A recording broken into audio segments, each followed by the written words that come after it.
Mambo vipi mtazamaji wangu, karibu katika dondoo za michezo, na taarifa ambayo niko nao kwa sasa ni kwamba baada ya siku 364 za maumivu na maswali na ukimya, Gabriel anarudi uwanjani, sio tu kama mfungaji bali kama shahidi hai wa imani. Katika nyakati ambazo mwili ulikata tamaa, moyo wake uliendelea kushikilia tumaini. I belong to Jesus sio kauli ya shati tu, bali ni imani yake. Anasimulia jinsi alivyookolewa tangu mwanzo, hata kabla hajajitambua. Katika giza la majeraha, aligundua ukweli mmoja: bila Yesu sisi si kitu. Leo anafunga bao, kesho anatoa ushuhuda. Maumivu yalikuwa somo, kusimama kulikuwa maandalizi, na kurudi kulikuwa neema.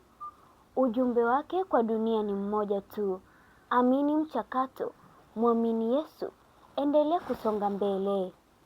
Ni hayo tu kwa Gabriel alivyosimulia.